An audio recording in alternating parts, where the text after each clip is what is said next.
आइए हम इस वीडियो में बताते हैं कि दिवाली क्यों मनाते हैं। इतिहास में कभी कुछ महत्वपूर्ण घटनाएं हुई हैं, उनके उपलक्ष्य में ही आज त्योहार मनाए जाते हैं। हम क्रिसमस मनाते हैं क्योंकि उस दिन कुछ महत्वपूर्ण बात हुई थी। लोग ईद मनाते हैं क्योंकि भूतकाल में उसी दिन कुछ अच्छा हुआ था। इस प्रकार हम उत्सव मनाते हैं। हर त्योहार के पीछे कोई कहानी है या फिर उसका कोई ज्योतिषीय महत्व है। जैसे करवा चौथ पूर्णिमा के चौथे दिन होता है, जिसमें महिलाएं पूरा दिन अपने पति के कल्याण के लिए व्रत करती हैं और फिर उसके बाद उत्सव मनाती हैं, व अच्छा भोजन करती हैं। यह प्रथा है और इसके पीछे कुछ कहानियां हैं। इसी तरह दिवाली जो प्रकाश का त्योहार है, उसके पीछे भी कुछ कहानियां हैं। इनमें से एक है कि इस दिन श्री राम 14 साल के वनवास के बाद वापस घर लौटे थे। एक अन्य कहानी के अनुसार एक दुष्ट व्यक्ति जो सबको परेशान करता था, उसकी हार हो गई और फिर उससे पूछा गया कि उसकी आखिरी इच्छा क्या है।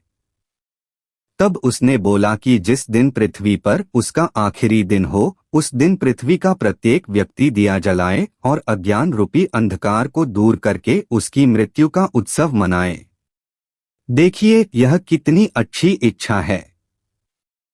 वह भी एक ऐसे इंसान की जो हिटलर की तरह था, लोगों को कष्ट देता था। श्री कृष्ण की पत्नी सत्यभामा ने उसे युद्ध में पराजित किया था। वह इतना शक्तिशाली था कि कोई भी पुरुष उसे परास्त नहीं कर पाया था, लेकिन जब उसके सामने एक महिला आई तो उसने ज्यादा ध्यान नहीं दिया। उसने सोचा यह महिला क्या कर सकती है, मगर वास्तव में महिला ने ही उसे परास्त कर दिया।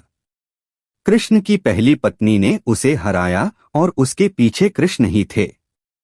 उसका नाम नरकासुर इसलिए पड़ा था क्योंकि वह जहां भी जाता था, वहां लोगों को कष्ट देकर उस जगह को नरक बना देता था।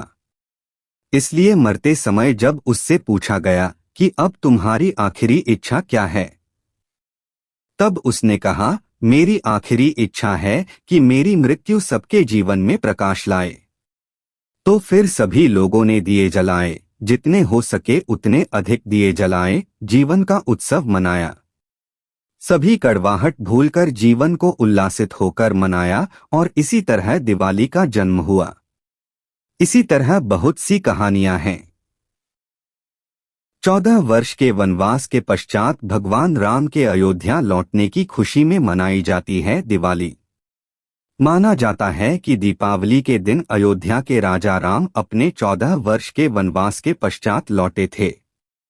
अयोध्यावासियों का हृदय अपने परम प्रिय राजा के आगमन से हर्षित हो उठा था। श्री राम के स्वागत में अयोध्यावासियों ने घी के दीपक जलाए। कार्तिक मास की सघन काली अमावस्या की वह रात्रि दियों की रोशनी से जगमगा उठी। तब से आज तक भारत के लोग प्रति वर्ष यह प्रकाश पर्व हर्ष और उल्लास से मनाते हैं। भारतीयों का विश्वास है कि सत्य की सदा जीत होती है और असत्य की हार होती है। कार्तिक अमावस्या के दिन समुद्र मंथन से हुआ था मां लक्ष्मी का अवतरण, इसलिए दिवाली पर करते हैं मां लक्ष्मी का पूजन। हर बार दीपावली का त्योहार हिंदी कैलेंडर के अनुसार कार्तिक महीने की अमावस्या के दिन मनाया जाता है। ऐसा माना जाता है कि इसी दिन समुद्र मंथन के दौरान मां लक्ष्मी का अवतरण हुआ था। माता लक्ष्मी को धन और समृद्धि की देवी माना जाता है। इसलिए हर घर में दीप जलाने के साथ साथ हम माता लक्ष्मी जी की पूजा भी करते हैं।